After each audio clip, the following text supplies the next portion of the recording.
Hi hello everyone. இன்றைக்கி நம்ம Kannamma YouTube சேனலில் மட்டன் குழம்பு எப்படி வைக்கிறதுன்னு பார்க்க போகிறோம். அதுக்கு தேவையான இன்க்ரீடியன்ட்ஸ் 5 மீடியம் சைஸ் வெங்காயம், அப்புறம் 3 தக்காளி, ஒரு கொத்து கருவேப்பிலை எடுத்திருக்கேன். இஞ்சி பூண்டு பேஸ்ட் எடுத்து வச்சுருக்கேன். நான் தாளிக்கிறதுக்கு பட்டை, கிராம்பு, சோம்பு, கல்பாசி, அன்னாசி பூ எடுத்திருக்கேன். 1/4 கிலோ மட்டன் க்ளீன் பண்ணி கழுவி எடுத்து வச்சுருக்கேன். நான் குழம்புல போடுறதுக்கு 3 உருளைக்கிழங்கு வெட்டி எடுத்திருக்கேன். நான் ஒரு கைப்பிடி அளவு தேங்காய் எடுத்திருக்கேன். மிளகு, ஜீரகம், சோம்பு, பொட்டுக்கல்ல எடுத்திருக்கேன்.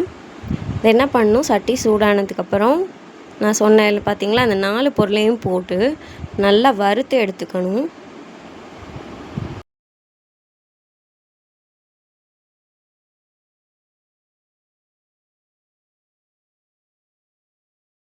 இப்போது இதெல்லாம் நல்லா வறுபட்டதுக்கப்புறம் என்ன பண்ணணும், நம்ம அந்த ஒரு கைப்பிடி தேங்காய் எடுத்தோம்ல அதோடு போட்டு நல்லா மிக்சியில் கொஞ்சமாக தண்ணி விட்டு அரைச்சி ஒரு பேஸ்ட்டாக எடுத்து வச்சுக்கிறோம். தேங்காய் பேஸ்ட் அரைச்சதுக்கப்புறம் ஒரு கைப்பிடி வெங்காயமும் ஒரு கைப்பிடி தக்காளியும் வெட்டி வச்சதில் எடுத்து தனித்தனியாக அரைச்சி எடுத்து வச்சுக்கணும். குழம்பு வைக்கிறதுக்கு நான் குக்கர் எடுத்திருக்கேன். குக்கரில் எண்ணெய் ஊற்றி எண்ணெய் நல்லா சூடானதுக்கப்புறம் எடுத்து வச்சுருக்க ஸ்பைசஸை போட்டுடணும். ஸ்பைசஸ் போட்டதுக்கப்புறம் நம்ம கருவேப்பிலை போட்டுடணும். பொரிஞ்சதுக்கப்புறம்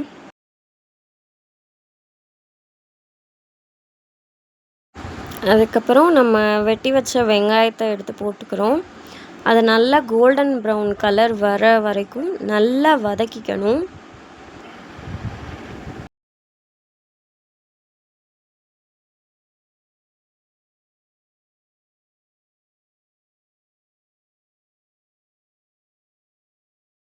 வெங்காயம் நல்லா வதங்குறதுக்காண்டி நான் உப்பு சேர்த்துக்கிறேன். மொத்தமாகவே குழம்பு கறி எல்லாத்துக்குமே நான் சேர்த்து உப்பு போட்டுட்டேன்.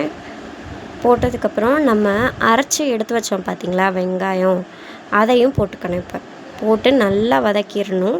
அந்த வெங்காயத்தோட அந்த பச்சை வாசம் நல்லா போகணும். அந்தளவுக்கு நல்லா வதக்கணும்.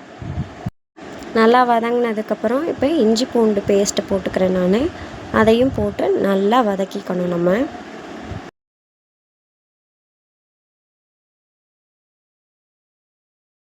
இந்த வெங்காயம் இஞ்சி பூண்டு பேஸ்ட்டெல்லாம் வதங்கினதுக்கப்புறம் தக்காளியை போட்டு நல்லா வதக்கிக்கணும்.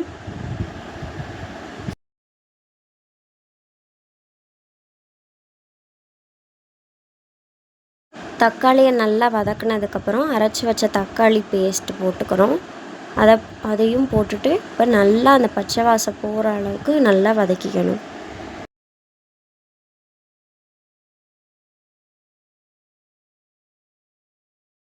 நம்மளோட வெங்காயம் தக்காளி எல்லாமே நல்லா வதங்கிருச்சு. இப்போ என்ன பண்ணுறோன்னா, ஒரு ஸ்பூன் மஞ்சத்தூள் போட்டு நல்லா வதக்கிக்கணும்.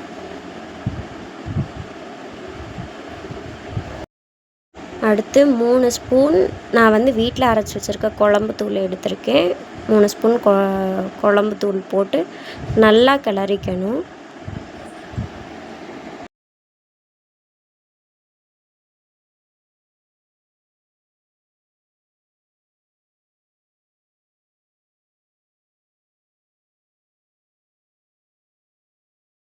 இப்போ நம்ம எடுத்து வச்சுருக்க மட்டனை இதோட சேர்த்துக்கிறோம். மட்டனை போட்டுட்டு நல்லா கலந்து விட்டுக்கணும்.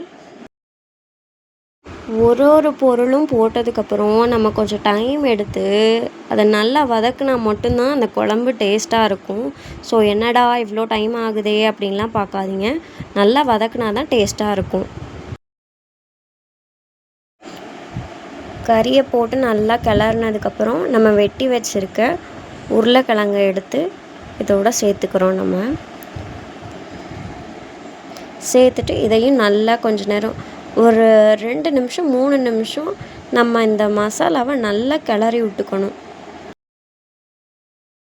2 நிமிஷம் 3 நிமிஷம் நல்லா வதக்குனதுக்கப்புறம் தண்ணி ஊற்றிட்டு நம்ம எடுத்து வச்சோம்ல அந்த தேங்காய் பேஸ்ட்டு அதை போட்டுட்டு என்ன பண்ணணும், நல்லா கிளறி விட்டுட்டு ஒரு 5 விசில் விடணும்.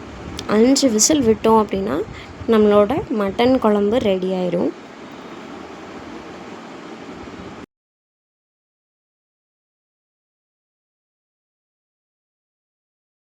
இப்போ பார்த்தீங்கன்னா விசில் வந்துட்டு ஸ்டீம் நின்னதும் நம்ம வந்து பார்க்கலாம். திறந்ததுமே அவ்வளோ வாசமாக இருக்குது. அவ்வளோதான், நம்மளோட கறி குழம்பு ரெடி ஆயிடுச்சு. இது மேலே கொத்தமல்லி தழை தூவி விட்டு கிளறி விட்டோன்னா அவ்வளோதான், கறி குழம்பு ரெடி ஆயிடுச்சு. இன்னும் நிறையா ரெசிபீஸ் தெரிஞ்சுக்க கண்ணம்மா சேனலை சப்ஸ்கிரைப் பண்ணிக்கோங்க. தேங்க்யூ.